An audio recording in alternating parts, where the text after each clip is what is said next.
बिस्मिल्लाहिर्रहमानिर्रहीम। अस्सलाम वालेकुम फ्रेंड्स, इन paper jobs MCQs YouTube channel में आप सबको खुशामदीद कहता हूँ। फ्रेंड्स, ये आज ही एक पेपर हुआ है डीएम का, जिसे ड्राइविंग मास्टर कहते हैं, और ये एजुकेशन डिपार्टमेंट में हुआ है। एक फाटा का पेपर है और ये पेपर जो है आज ही 4/6/2021 को हुआ है। ये इसका पार्ट 1 है और इसके अलावा ये ड्राइविंग मास्टर का पेपर है, ईटा के ज़रिए हुआ है। तो चलो इसको हल करने की कोशिश करते हैं, लेकिन इससे पहले मैं आपको इसका ओरिजिनल पेपर दिखा देता हूँ। इसमें तकरीबन 46 के 47 एमसीक्यूज़ हैं। इसके अलावा नेक्स्ट पार्ट में जल्दी ही मैं इसका सेकंड पार्ट अपलोड करूँगा। तो चलो चलते हैं इसके ऑफिशियल पेपर पर।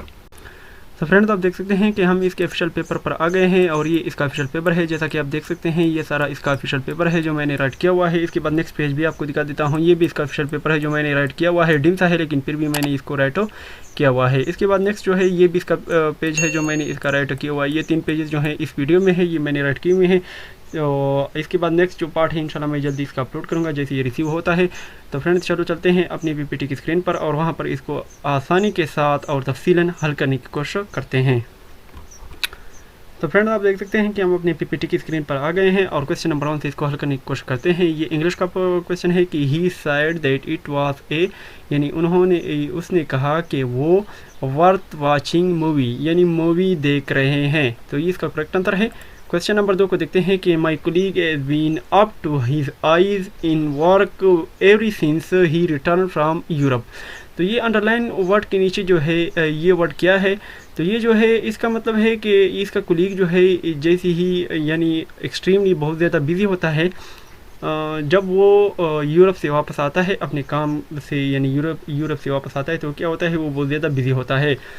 तो अप टू हिज आइज का मतलब क्या है? Extremely busy. क्वेश्चन नंबर 3 को देखते हैं कि 45 degree is dash radian. 45 degree किस चीज़ के बराबर होगा? पाई4 के बराबर होगा, पाई/4 के बराबर होगा।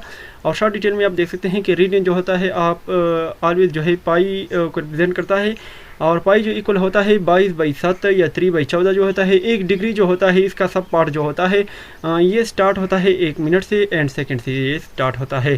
क्वेश्चन नंबर 4 को देखते हैं कि glaze paper is used for. Glaze paper जो है ये डेकोरेशन के लिए यूज़ होता है। एंड शॉर्ट डिटेल आप देख सकते हैं कि एक पेपर जो होता है जो स्मूथ होता है, ग्लास लाइक होता है और फिनिश होता है। ग्लेज पेपर जो होता है ये अमूमन बुक कवर और एडवर्टाइजमेंट और डेकोरेट वार्पिंग पेपर के लिए और बैग्स के लिए यूज़ होता है। क्वेश्चन नंबर 5 को देखते हैं कि what are tertiary colours. Tertiary colour यानी कौन से हैं? ये प्राइमरी कलर जो होते हैं मिक्स्ड होते हैं सेकेंडरी कलर के साथ, तो इसको ट्रेटरी कलर कहते हैं। शॉर्ट डिटेल में आप देख सकते हैं कि ट्रेटरी कलर जो होते हैं ये इंटरमीडिएट कलर होते हैं और ये कलर जो होते हैं मिक्सिंग यानी कलर की मिक्सिंग से बनते हैं। और इसके अलावा प्राइमरी कलर जो इसमें होते हैं प्राइमरी कलर जो है कौन से हैं? ARGB हैं, यानी रेड ग्रीन ब्लू हैं। तो ये इनके साथ मिल जाते हैं तो इससे कौन सा कलर बनता है? ट्रीटी कलर बन जाते हैं। क्वेश्चन नंबर 6 को देखते हैं कि द सोल्यूशन ऑफ इक्वेशन 3/2 ज़रबे x - 5/2 इज इक्वल टू 1/2। तो फ्रेंड, इसको मैंने थोड़ा सा हल किया है लेकिन मुझे इसकी समझ नहीं आती। इसका आंसर जो है मुझे मिला है वो 2 है, लेकिन इससे किस तरह से आता है थोड़ा क्वेश्चन मैंने इसको ये यहाँ तक किया हुआ है। इसके बाद नेक्स्ट क्या करना है काइंडली किसी को पता है तो मुझे कमेंट बॉक्स में लाजमी बताइएगा, लेकिन इसका आंसर जो है 2 है। क्वेश्चन नंबर 7 को देखते हैं कि द HCF का मैंने ऑलरेडी समझा दिया है, जैसा कि मैंने एक सीरीज़ भी इसकी शुरू की हुई है मैथ की। तो उस सीरीज़ में HCF के बारे में मैंने तफसीलन समझा दिया है। उसका वीडियो लिंक जो है या उसका जो प्लेइंग लिस्ट लिंक है मैं इस वीडियो के डिस्क्रिप्शन में भी दे दूंगा कि HCF जो होता है ये क्या होता है, LCM क्या होता है। इन सारों की तफसील जो है इसमें इनसे लाजमी ये क्वेश्चन आते हैं कि HCF जो होता है ये एस्ट का फैक्टर जो होता है 38, 64 और 120 का क्या है। सारों को अलग अलग आपने तकसीम करना है। उन सारों में से जो सबसे हाईएस्ट होगा, जो सारों पर तकसीम होगा तो क्या होगा, वो जो है HCF होगा। तो 8 इसका करेक्ट आंसर है। क्वेश्चन नंबर 8 को देखते हैं कि पेडागॉजी लिटरल मीनिंग पेडागॉजी का लफ्ज़ी मानी क्या है? लीडिंग चिल्ड्रन, यानी बच्चे को लीड करना। तो शॉर्ट डिटेल आप देख सकते हैं कि पेडागॉजी जो है लिटरल मीनिंग क्या है? Leading children. एंड इसका मतलब नेक्स्ट जो है बाकी आप इसकी शॉर्ट डिटेल देख सकते हैं। क्वेश्चन नंबर 8 को देखते हैं कि एड्रोगी मीन्स टीचिंग टू एडल्ट, यानी एड्रोगी का मतलब क्या है? एंड्रेजॉजी। एंड्रेजॉजी है कि ये लफ्ज़ है, हो सकता है मैं गलत भी पढ़ रहा हूँ, लेकिन इसका मतलब क्या है? एडल्ट है। और इसकी बाकी शॉर्ट डिटेल जो है मैंने यहाँ पर इसकी तफसीलन ये लिख दी है, कैंडली इसको गौर से पढ़ लीजिएगा। क्वेश्चन नंबर 10 को देखते हैं कि रिको डिग जो है reserve of copper and gold are situated in dash district of Pakistan Balochistan. ये रिको डिस्ट्रिक्ट जो है जिनमें कॉपर है गोल्ड वगैरह है ये कौन से डिस्ट्रिक्ट में है बलूचिस्तान के, ये चागी में है। और शॉर्ट डिटेल में आप देख सकते हैं कि रिको डिग माइन जो है ये कहाँ पर है, ये रिको डिग यानी टाउन चागी डिस्ट्रिक्ट बलूचिस्तान में है। और इसके अलावा ये लार्जेस्ट कॉपर गोल्ड माइंस हैं और यहाँ पर ये जो है वर्ल्ड साउथ वेस्ट पार्ट है पाकिस्तान में, दुनिया का सबसे ज़्यादा जो है इसमें मौजूद है सोना और चांदी जो है। और इसके अलावा ये पाकिस्तान का सबसे बड़ा माइन है और कहाँ पर है, बलूचिस्तान प्रोविंस में है। क्वेश्चन नंबर 11 को देखते हैं कि drawing for life mean making sketch of dash things. तो लाइवली इसमें इसको करेक्ट आंसर है। क्वेश्चन नंबर 12 को देखते हैं कि कलर है डैश बेसिक एलिमेंट। कलर के कितने एलिमेंट्स होते हैं, 3 एलिमेंट्स होते हैं। शॉर्ट डिटेल में आप देख सकते हैं कि मेनी कलर जो होते हैं क्रिएट होते हैं, कम्बिनेशन होते हैं 3 प्रिंसिपल से। और इसके अलावा ये 3 चार्मेटिक प्रॉपर्टीज रखते हैं। इसके अलावा इसकी वैल्यूज वगैरह बाकी इसकी शॉर्ट डिटेल आप देख सकते हैं। क्वेश्चन नंबर 13 को देखते हैं कि a positive of pencil dash is the key to a good art piece, यानी पोजीशन ऑफ पेंसिल जो होता है इसको अगर आप टाइटली पकड़ोगे तो फिर आप क्या करोगे, आप गुड आर्ट बना सकते हो। तो इधर क्या लगेगा, होल्डिंग लगेगा। होल्डिंग का मतलब है पकड़ना।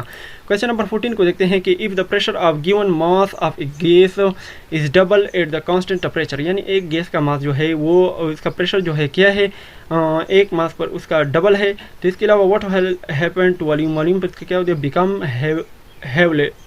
हाल्वेड यानी हाल्ड यानी हाल्फ होगा, 1/4 होगा यानी हाल्फ होगा, हाल्ड होगा। क्वेश्चन नंबर 15 को देखते हैं कि the area of square whose length one side, square का जो है स्क्वायर का हर साइड बराबर होता है। तो किस तरह करेंगे, 8/8 हम करेंगे तो 8 और क्या बनता है, 64 बनता है। ये इसका करेक्ट आंसर है 64 मीटर स्क्वायर। क्वेश्चन नंबर 16 को देखते हैं। ये एक क्वेश्चन है फ्रेंड्स जो मैंने स्किप किया हुआ है, किसी को पता है कि पेडागॉजी का क्वेश्चन है, मुझे इसका आंसर नहीं मिला है इसलिए मैं इस क्वेश्चन को स्किप कर रहा हूँ। क्वेश्चन नंबर 17 को देखते हैं कि solo taxonomy is divided into dash sets. Solo taxonomy जो है फ्रेंड्स ये कितने में जो है होता है, 5 सेट्स में होता है। इसके अलावा शॉर्ट डिटेल आप देख सकते हैं कि सोलो टेक्सोनोमी जो है ये डिवाइड होता है 5 लेवल्स पर अंडरस्टैंडिंग में। और इसके अलावा इसकी जो बाकी शॉर्ट डिटेल है आप देख सकते हैं। क्वेश्चन नंबर 18 को देखते हैं कि यूरोपीय union has now dash member in total. यूरोपीय यूनियन के कितने मेंबर है, 27 मेंबर है। इसके अलावा ओवर टाइम जो है more and more countries decide to join, इनको ज्वाइन करने की कोशिश की और अभी जो है ये करंटली इसके कितने बन गए, 27 बन गए हैं। क्वेश्चन नंबर 19 को देखते हैं कि a plan of organisation colour organising colour is called, इसको क्या कहते हैं, इसको कलर स्कीम कहा जाता है। कलर स्कीम क्या कहते हैं, किसे कहते हैं, कलर स्कीम जो होता है ये सिंपली प्लेन ऑर्गेनाइजेशन कलर होते हैं। कलर स्कीम जो होता है ये क्लासिफाइड होता है बाय हाउ टू कलर, यानी किस तरह कलर आपने देना होता है व्हील वगैरह को, यानी इसके किस तरह से घुमाना होता है। इन सब की तफसील जो है नीचे मैंने लिखी हुई है। क्वेश्चन नंबर 20 को देखते हैं कि adding black to a colour to make it dark creates क्या, ये शेड बनाता है। तो शेड किस तरह एक शेड बनते हैं साया को, तो शायद साया जो होता है ये ब्लैक कलर ही साया बनाता है। किस तरह से साया बनाता है बाकी इसकी शॉर्ट डिटेल आप यहाँ से देख सकते हैं। क्वेश्चन नंबर 21 को देखते हैं कि what substance is use to thin oil paints. तो इसको क्या कहता है, एकेटोन कहा जाता है। ये इसका करेक्ट आंसर है। क्वेश्चन नंबर 22 को देखते हैं कि which structure control the function of all other. इनमें से कौन सा जो है जो बॉडी के तमाम फंक्शन को जो है दिमाग की तरह कंट्रोल करता है, वो न्यूक्लियस होता है।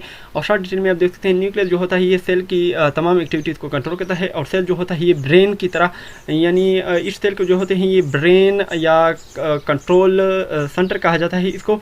और इसके अलावा इसकी ये जो नाम है न्यूक्लियस ड्यूरिंग सेल डिवीजन कहते हैं। और इसके अलावा डीएनए जेनेटिक इन्फॉर्मेशन वगैरह भी सारी इन्हीं से मिलती है। क्वेश्चन नंबर 23 को देखते हैं कि टुलिप जो होता है रायल जो होते हैं डेफोडाइल एंड ओनियन जो होता है ये रिप्रोड्यूस होता है किससे, बल्ब से। तो इसका करेक्ट आंसर क्या है, बल्ब है। क्वेश्चन नंबर 24 को देखते हैं कि when ice cream is melting down, जब आइसक्रीम जो है मेल्टिंग करती है तो what type of energy is decreasing it. तो ये कौन सी एनर्जी होती है, ये थर्मल एनर्जी होती है। तो इसके अलावा बाकी शॉर्ट डिटेल में आप देख सकते हैं। फॉर एग्जांपल मिसाल के तौर पर ये जो हीट होता है ट्रांसफ़र जो होता है और आइस मॉलिक्यूल जो होते हैं ये फास्टर के साथ हरकत करते हैं और इसके अलावा ये आइस मेल्ट हो जाती है। बाकी इसकी शॉर्ट डिटेल आप खुद देख सकते हैं। क्वेश्चन नंबर 25 को देखते हैं कि pascal is the SI unit of, SI का मतलब है सिस्टम इंटरनेशनल। इसकी प्रेशर की पास्कल की गई क्या प्रेशर है। और इसके अलावा 1 पास्कल किस चीज़ के बराबर है, 1 न्यूटन पर मीटर। स्क्वायर के बराबर होता है। क्वेश्चन नंबर 26 को देखते हैं कि the speed of waves is 8 metre per second. अगर एक स्पीड जो है इसकी 8 मीटर पर सेकंड है और वेव लाइट जो है 2.5 मीटर है, तो इसकी फ्रीक्वेंसी कितनी होगी? तो एफ बराबर है एम ए, इस तरह कुछ है, इसका फार्मूला है एस दर बी टी है कि इस तरह कुछ है, एस डब्ल्यू है, तो इस दोनों को आपस में ज़रब करेंगे तो इसे कहता है 3.2 हर्ट्ज़ आता है। फ्रीक्वेंसी की इकाई क्या है? हर्ट्ज़ है। क्वेश्चन नंबर 27 को देखते हैं कि heavy water is the oxide. अब हेवी वाटर जो होता है डिटोरियम का ऑक्साइड होता है इसमें, और इसके अलावा हेवी वाटर जो होता है ऑक्साइड होता है डिटोरियम का, और इसमें एसिटोबा हाइड्रोजन होते हैं। इसके अलावा प्रोटीन और एक जो होता है न्यूट्रॉन होता है न्यूक्लियस में। इसके अलावा इसका जो डिस्काउंट होते हैं न्यूट्रॉन ये डिस्काउंट करते हैं, और इसके अलावा हेवी हाइड्रोजन भी होता है, इसको क्या कहते हैं? डिटोरियम कहा जाता है। क्वेश्चन नंबर 28 को देखते हैं कि विच nutrient is maximum given for rising the field crop. तो ये कौन सा होता है? सबसे ज़्यादा न्यूट्रिएंट कौन सा जो है यूज़ होता है? ये नाइट्रोजन होता है। ये नाइट्रोजन में सबसे अहम किरदार अदा करता है बाहर न्यूट्रिएंट्स में। क्वेश्चन नंबर 29 को देखते हैं कि Deoband was a small town of. Deoband जो है ये शहरानपुर का जो है एक छोटा सा टाउन है, शहर है। और इसके अलावा ये यहाँ पर क्या है? दारुल उलूम देवबंद का ये इस्लामिक सेमिनार है इंडिया में। और इसके अलावा ये सुन्नी देवबंद इस्लामिक मूवमेंट जो है यहाँ से शुरू हुआ है, और ये देवबंद जो है कहाँ पर है? ये शहरानपुर डिस्ट्रिक्ट उत्तर प्रदेश में है। और यंग मुस्लिम वोमेन जो है यहाँ पर तालीम हासिल करते हैं। क्वेश्चन नंबर 30 को देखते हैं कि Hyderabad was dash majority state under a Muslim ruler. Hyderabad में जो है कौन सी है? हिंदू मेजॉरिटी बहुत ज़्यादा है। क्वेश्चन नंबर 31 को देखते हैं कि dash bell of Afghanistan separate Tajikistan from Pakistan. ये वाखान कॉरिडोर है जो अफगानिस्तान को जो है ताजिकिस्तान से अलग करता है, पाकिस्तान को भी अलग करता है, वाखान कॉरिडोर। क्वेश्चन नंबर 32 को देखते हैं कुरआन करीम ने किताल का मकसद क्या बयान किया है? फितना फसाद का खात्मा बयान किया है। तो इसका करेक्ट आंसर आई थिंक यही है। क्वेश्चन नंबर 33 को देखते हैं कि man is only animals dash can that is a positive way about the progress of man kind. तो इधर क्या लगेगा? इधर दैट लगेगा, तो दैट इसका करेक्ट आंसर है। क्वेश्चन नंबर 34 को देखते हैं कि एलिजाबेथ कीप्स पेट्स। इसको पैसे वैसे में चेंज करना है। पेट्स जो होता है पेट्स तो ये प्रेजेंट इंडिफिनिट का है। प्रेजेंट इंडिफिनिट में अगर आप इसको पैसे वैसे में चेंज करें तो इधर आर लगता है, तो पेट्स जो है ज़्यादा है, तो इधर जमा के साथ क्या लगेगा? आर लगेगा, पेट्स लगेगा, फिर आर लगेगा। फिर इसके बाद कीप जो है इसका तरफा नाम क्या है? Keep kept. तो बाई क्या लगेगा? एलिजाबेथ लगेगा, तो इसका करेक्ट आंसर है pets are kept by Elizabeth. Question number 35 को देखते हैं कि कुरान मजीद आसमानी किताबों क्या करता है? तस्दीक करता है। क्वेश्चन नंबर 36 को देखते हैं कि Nasir is dash of Sharif family. Nasir जो है ये सबसे ओल्डेस्ट है शरीफ फैमिली में, तो दी ओल्डेस्ट इसका करेक्ट आंसर है। एक होता है ओल्डर, एक होता है ओल्डेस्ट। ओल्डर जो होता है 2 के दरमियान होता है, ओल्डेस्ट जो होता है ज़्यादा के दरमियान होता है। क्वेश्चन नंबर 37 को देखते हैं कि he said to them will you listen to such a man. तो इसका इंटर आपने बनाना है कि he asked them if they would listen to such a man. ये इसका करेक्ट आंसर है। क्वेश्चन नंबर 38 को देखते हैं कि the men are there to help you. ये अंडरलाइन वर्ड जो है ये क्या है? ये हेल्पिंग वर्ब है। आर जो होता है इज आर एम वगैरह सारे जो है हेल्पिंग वर्ब में यूज होते हैं। क्वेश्चन नंबर 39 को देखते हैं कि if the central angle of pie graph जो है 90 डिग्री हो then the proportion of that part is. तो इसका सेंटर जो है 90 डिग्री का है, तो बाकी पाई ग्राफ में जो होंगे आई थिंक सारे जो है 90 होंगे। तो 90 दर 4 कितना आता है? 360 आता है। तो मैं कंफ्यूज्ड हूँ, किसी को कंफर्म है तो पहले बताएगा, मुझे तो 90 डिग्री लगा। क्वेश्चन नंबर 40 को देखते हैं कि काइट पेपर जो होता है use for decoration. Kite paper जो होता है ये डेकोरेशन के लिए ही यूज होता है। इसके अलावा क्वेश्चन नंबर 41 को देखते हैं कि स्केल्पिच्योर इज डैश डायमेंशनल। स्केल्पिच्योर के कितने डायमेंशन होते हैं? 3 डायमेंशन होते हैं। इसके अलावा इसकी शॉर्ट डिटेल आप देख सकते हैं। स्केल्पिच्योर जो होता है एक आर्टिस्ट फॉर्म है, और इसके अलावा ये हार्ड और प्लास्टिक मटेरियल वर्क में काम करता है। इसमें 3 डायमेंशन या आर्ट ऑब्जेक्ट हैं। क्वेश्चन नंबर 42 को देखते हैं कि एलिमेंट पैलेट मीन्स, इसका मतलब क्या है? When an artist used few. तो इसमें क्या लगता है? इसमें फ्यू लगता है। क्वेश्चन नंबर 43 को देखते हैं कि thumbnail sketch mean the date sketch. तो इधर क्या लगेगा? इधर बिगिनिंग लगेगा।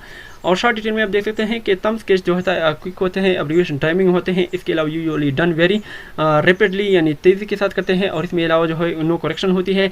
इसके अलावा थंबनेल स्केच जो होते हैं रिप्रेजेंट करते हैं प्लानिंग प्रोसेस को, और इसके अलावा पीस को।